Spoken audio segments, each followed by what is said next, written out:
안녕하세요, 축진먹입니다. 리버풀과 풀럼의 치열했던 경기는 2대2로 마무리되었습니다. 이 경기에선 아주 큰 변수, 로버트슨의 퇴장이 있었는데요. 전반 17분 정도에 이뤄진 퇴장이라 추가 시간까지 포함했을 때 리버풀이 10명으로 싸운 시간이 거의 80분에 육박했습니다. 과연 리버풀은 이런 어려운 상황에서 경기를 어떻게 풀어갔는지, 또 풀럼은 경기를 어떻게 준비해왔는지 알아보도록 하겠습니다. 먼저 리버풀의 선발 라인업에서 주목할 자리는 루이스 디아스가 전방 원톱 자리에 나왔다는 겁니다. 그리고 경고 누적으로 인해서 메갈리스터가 쉬게 되었고 존스, 흐라벤, 소보슬라이의 3미들이 구성이 됩니다. 풀럼의 선발 라인업은 풀백 두 자리를 주목해봤는데요. 일단 오른쪽 풀백 케니 테테라는 선수는 3백의 스토퍼 자리도 설 수 있을 만큼 풀백과 센터백이 가능한 선수입니다. 그러면서 오른쪽은 조금 더 수비적으로 나왔던 풀럼이고요. 왼쪽에는 안토니 로빈슨이라는 공격력 좋은 풀백이 있습니다. 이 안토니 로빈슨이 살라와 말라인을 서기 때문에 살라가 공격적으로 안토니 로빈슨을 수비에 집중하도록 만들면 자연스레 안토니 로빈슨의 공격력을 억제할 수 있었죠. 이런 측면 쪽 맞대결도 이 경기의 포인트라고 볼 수 있겠습니다. 전반전 0대0 상황에서는 리버풀이 무난하게 경기를 풀어가고 있었습니다. 그 무난한 과정 속에서 아놀드나 반다이크 같은 후방 자원들의 왕반대 킥들이 나오면서 상대를 좌우로 큼지막하게 흔들었었죠. 하지만 생각보다 사고가 빨리 터집니다. 실전 과정에서 풀럼의 역습 과정이 되게 짜임새가 좋았습니다. 특히 풀럼은 이워비가 공을 잡고 있을 때 안토니 로빈슨이 계속 이워비 뒤쪽으로 돌아뛰면서 폭이 넓은 오버래핑을 가져갔는데요. 지금도 해리 윌슨이 이워비 쪽으로 한 번에 잘 넘겨준 공을 안토니가 뛰는 걸 보자마자 이워비가 공을 출발시켜줍니다. 여기서 아놀드의 몸의 방향을 보시면 몸이 이워비 쪽을 보고 있기 때문에 몸을 돌리고 뛰어야겠죠. 하지만 이미 안토니 로빈슨은 몸이 돌아가 있습니다. 원래도 빠른 안토니 로빈슨인데 이런 자세에서는 속도에서 아놀드를 이길 수밖에 없습니다. 그리고 가장 먼 쪽으로 크로스를 넣어주고 페레이라가 이 공을 잘 갖다 대면서 로버트슨의 못 맞고 들어갑니다. 크로스가 올라갈 때까지만 해도 좀 길다고 생각했었는데 페레이라가 몸을 날려서 아주 퀄리티 높은 슈팅을 성공합니다. 경기는 1대0이 되고요. 그리고 리버풀은 추가적인 사고가 또 터집니다. 어떻게 보면 일반적인 공을 로버트슨이 컨트롤하려다가 이 공이 앞쪽으로 튀어버리고 이걸 윌슨이 가로챕니다. 로버트슨은 공을 컨트롤하려 했기 때문에 속도가 죽어있는 상황, 윌슨은 쉬지 않고 계속 압박을 하고 있었기 때문에 속도가 살아있는 상황이었죠.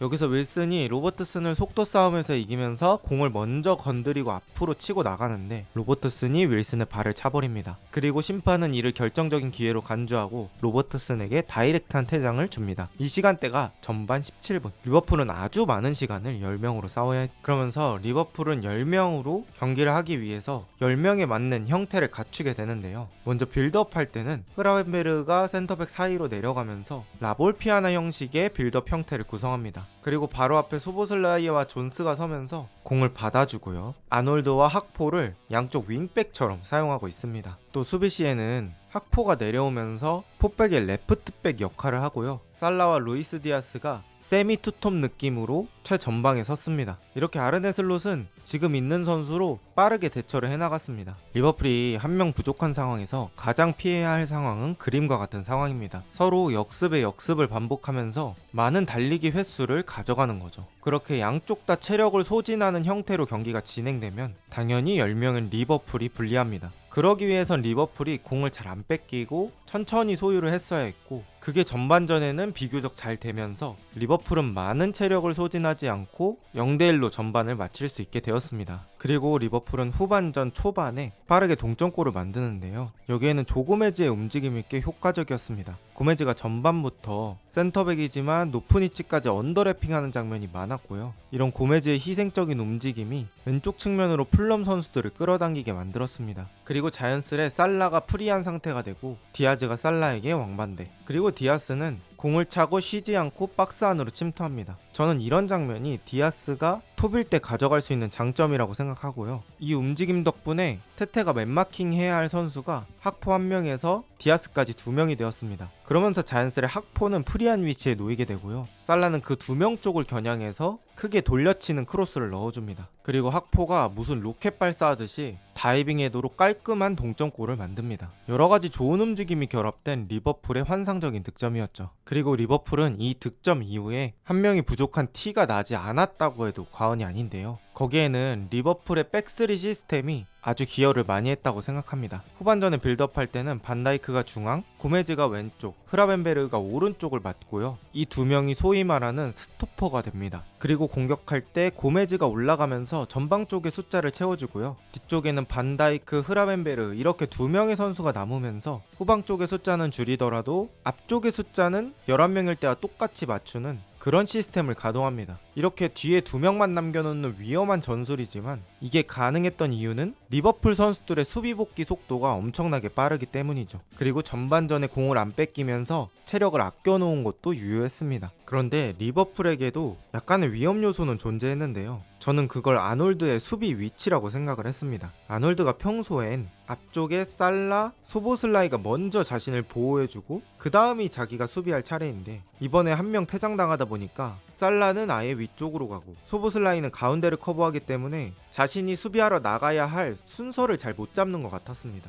그리고 자꾸 애매한 타이밍이 앞쪽으로 나오면서 상대를 견제하지 못하고 뒷공간만 노출했죠. 그리고 그 뒷공간은 안토니 로빈슨이 빠른 발로 공략을 했었습니다. 그리고 그 리스크는 실점 장면에서 나타나게 되는데요. 리버풀이 76분 정도까지 잘 버티다가 다시 한번 실점을 하게 됩니다. 풀럼이 중앙에서 로빈슨에게 패스를 전개하는데 이 패스 거리가 좀 멀었어요. 그래서 아놀드가 로빈슨과 거리가 아주 멀었음에도 불구하고 로빈슨을 막으러 뛰어갑니다. 하지만 공은 생각보다 빨랐고요. 평소라면 작은 실수일 수 있겠지만 한 명이 부족한 상황에서 이런 압박은 더 손해가 클 수밖에 없습니다. 그리고 아놀드가 도착하기 전에 로빈슨은 윌슨은 이워비 쪽으로 공을 내주게 되는데요. 이렇게 아놀드가 압박 타이밍을 잘 못 잡아서 콴사는 이워비 쪽을 막으러 사이드 쪽으로 끌려나가게 됩니다. 수비 쪽에서 이런 연쇄작용이 일어나죠. 그리고 콴사가 끌려나갔다가 다시 자기 자리로 돌아왔고 그때 안토니 로빈슨은 미친 듯한 체력으로 리버풀의 하프스페이스를 노립니다. 이렇게 정신없는 상황인데다가 안토니 로빈슨은 이미 가속이 붙을 대로 붙어 있었고 콴사의 속도로 이걸 잘라내지 못하게 됩니다. 그리고 로빈슨이 가운데 쪽 무니지에게 컷백, 이 공이 되게 신기하게 리버풀의 골문 안으로 들어갑니다. 리버풀이 10명으로도 11명과 잘 싸우면서 체력적인 부족함도 보여주지 않았습니다. 하지만 이렇게 10명일 때의 한 명의 실수는 그 대가가 훨씬 더 컸습니다. 그리고 이렇게 실점하고 나서 리버풀은 경기를 따라잡기 위해 아주 공격적인 교체를 감행합니다. 벤치에 있던 누네즈와 조타가 투톱으로 들어가고요. 미드필더 자리엔 엘리엇이 추가되면서 디아스, 누네즈, 조타, 살라, 엘리엇 공격적인 역할을 할 수 있는 선수를 거의 5명을 만듭니다. 그리고 교체 투입된 선수 2명이 동점을 만듭니다. 다르윈 누네스가 안쪽으로 넣어주고 조타가 바로 앞쪽에 있는 선수 1명을 제쳐내고 환상적인 동점골을 만듭니다. 부상으로부터 오랜만에 복귀한 조타가 조타 특유의 골 순도를 보여줍니다. 이렇게 경기는 2대2로 종료됩니다. 오늘 경기는 일단 풀럼의 안토니 로빈슨을 얘기 안 할 수 없겠는데요. 풀럼의 두 골에 모두 어시스트를 하면서 직선적이고 빠르고 에너제틱한 풀백의 모습을 잘 보여줬습니다. 그리고 또 수비할 때는 모하메드 살라를 잘 억제했던 모습도 보여줬어서 자신의 이름을 확실히 각인하는 경기가 되었다고 생각합니다. 또 오늘 경기는 제 개인적으로는 소보슬라이가 굉장히 좋았다고 생각을 하는데요. 이런 10명짜리 경기에서 소보슬라이 같이 미친듯이 뛰어주는 자원이 스탯으론 보이지 않지만 팀에게 아주 많은 도움이 됩니다. 오늘 리버풀의 후반전을 보면서 느꼈던 게 누가 10명인지 모르겠다 라는 거였는데요. 그런 것들엔 미쳐버린 소보슬라이의 활동량이 아주 유효했다고 봅니다. 또 아까 포메이션에서 설명드린 것처럼 흐라벤베르가 경기 중에 아주 다양한 역할을 소화를 했었는데요. 그 다양한 역할 속에서도 잘 녹아들어서 경기를 했던 게 또 리버풀이 한 명이 부족해도 좋은 성과를 낸 이유가 아닌가 싶습니다. 그리고 마지막 아르네 슬롯을 빼놓을 수 없겠죠. 저는 이 경기가 리버풀의 총 시즌 통틀어서 가장 위험한 경기라고 생각을 했었습니다. 1점 지고 있는 상황에서 전반 초반에 수비 한 명이 퇴장당했죠. 하지만 그 임시방편이 되게 빠르게 나왔고 당황 기색이 느껴지지 않았습니다. 그리고 후반에는 1점 차로 지나 2점 차로 지나 똑같기 때문에 공격수를 추가하는 합리적인 선택까지 보여줬습니다. 감정적이지 않고 이성적인 선택들이 슬롯의 교체 카드를 다 납득하게 만들어주는 것 같습니다. 우승을 하기 위해서는 이렇게 승점 0점짜리 경기를 승점 1점으로 바꾸는 것이 중요한데 리버풀은 오늘 그게 됐고 거기서 리버풀 선수들의 멘탈적인 부분들이 잘 결속되어 있다고 느꼈습니다. 흔히 말하는 위닝 멘탈리티가 살아있다고 느꼈고요. 오늘 만들어낸 결과는 리버풀의 앞으로의 행보에 더 탄력을 줄 수 있을 것 같습니다. 과연 리버풀은 이번 시즌 우승을 할 수 있을까요? 오늘 영상은 여기까지입니다. 좋은 하루 되세요.